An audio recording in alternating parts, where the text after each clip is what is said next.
तीसरा है भजन। भजन कहते हैं उस शब्द को सुनना, उस नाम को सुनना जो मालिक के घर से आवाज आ रही।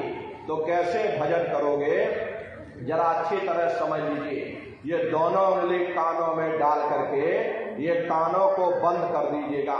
कान इसीलिए बंद किए जाते हैं ताकि बाहर की कोई आवाज हमको सुनाई ना पड़े। अपनी सुविधा से बैठिएगा, कुर्सी पर चाहे कुर्सी पर बैठ जाओ, सोफे पर चाहे सोफे पर बैठ जाना, या कोई तकिया इस तरह से रख लेना, दोनों कोहनी यहाँ रख करके दोनों उंगली कानों में डाल करके ये कानों को बंद कर देना।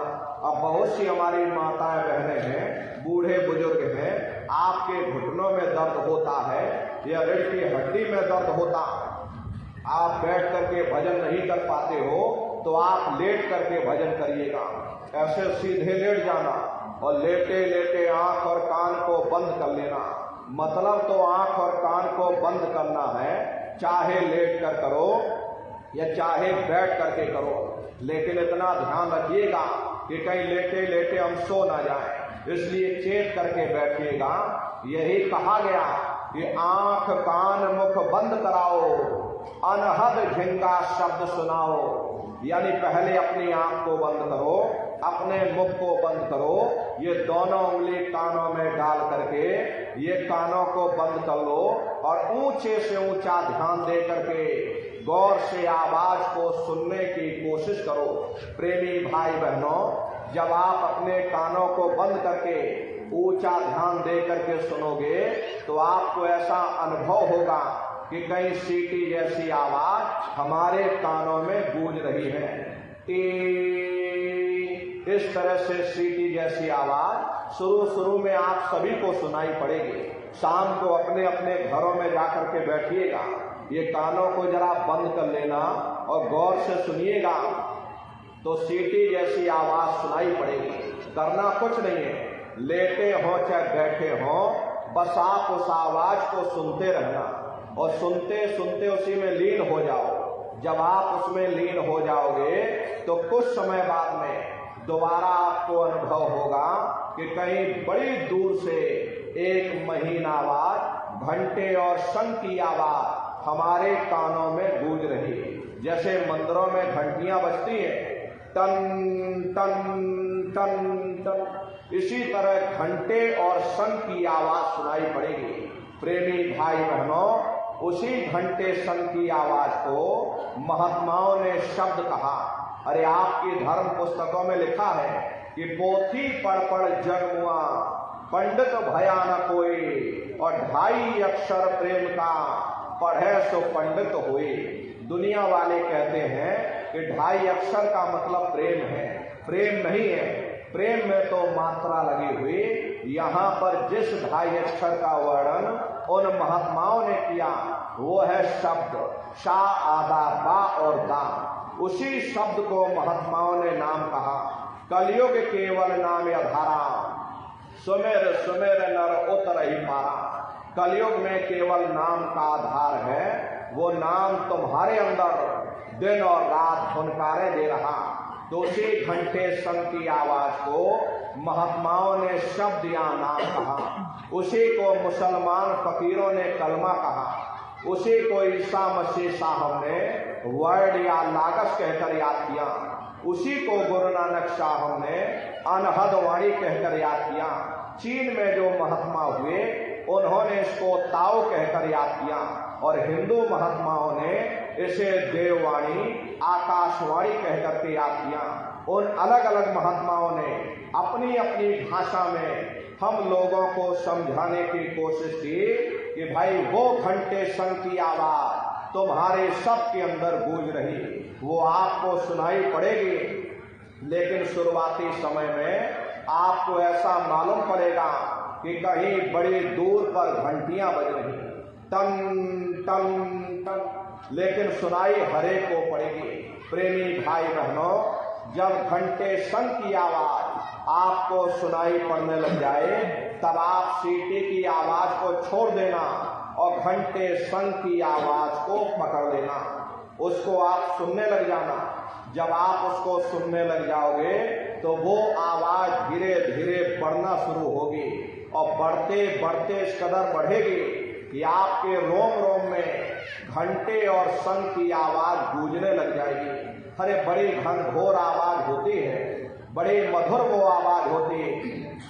ये जो दुनिया के संगीत आप सुनते हो, उस रूहानी संगीत के सामने ये दुनिया के संगीत कुछ नहीं है।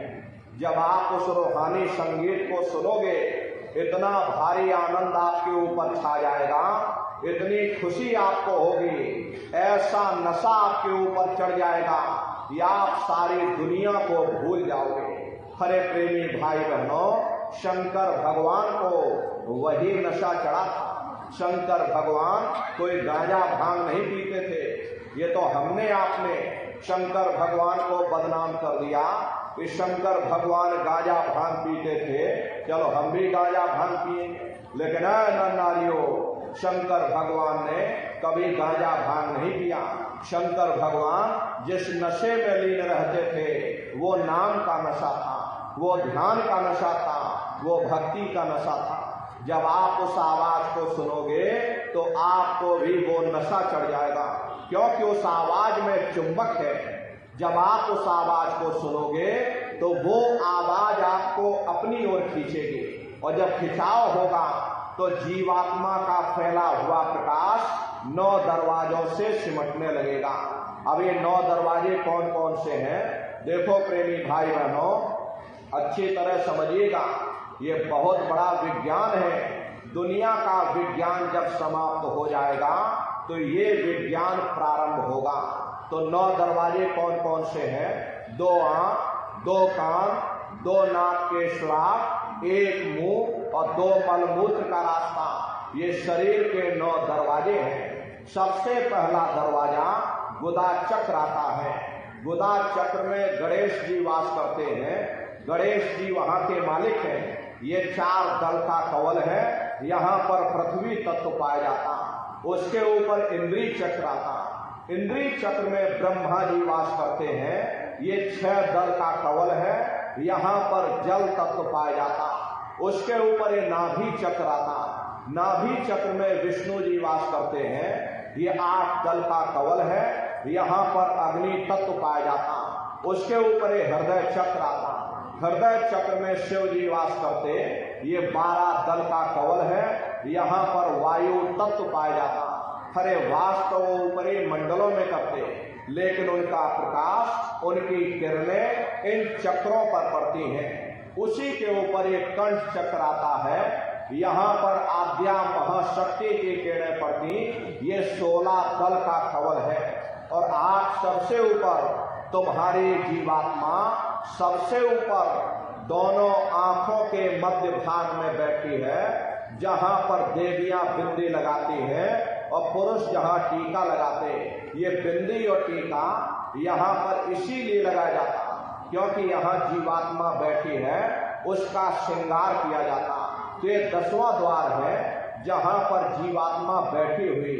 इसी 10वें दरवाजे पर बैठ करके जीवात्मा अपने प्रकाश को 9 दरवाजों में फैलाती है, जिससे आपका शरीर चलता, आपके हाथ आपके पैर चलते हैं। जब आप भजन करोगे और घंटे शंख की आवाज को सुनोगे तो उस आवाज में चुंबक है, वो आवाज आपको अपनी ओर खींचेगी। और जब खिंचाव होगा तो जीवात्मा का फैला हुआ प्रकाश 9 दरवाजों से सिमट करके यही 10वें दरवाजे पर इकट्ठा हो जाएगा।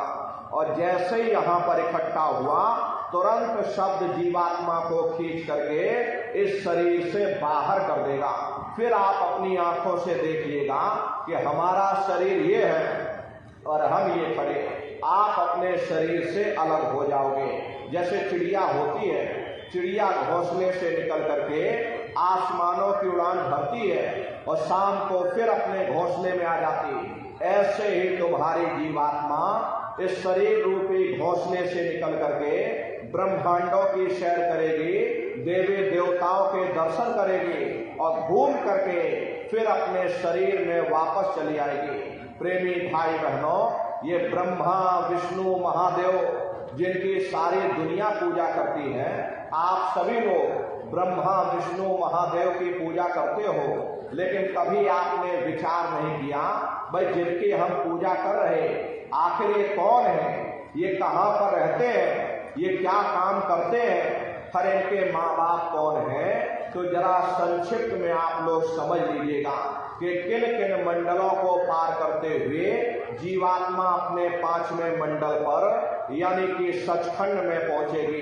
प्रेमी भाई बहनों, जब आप भजन करोगे और घंटे शंख की आवाज को पकड़ करके शरीर रूपी घोंसले से बाहर निकल जाओगे तो उसी घंटे शंख की आवाज को पकड़ करके यही जीवात्मा ब्रह्मांडों की चढ़ाई करती है।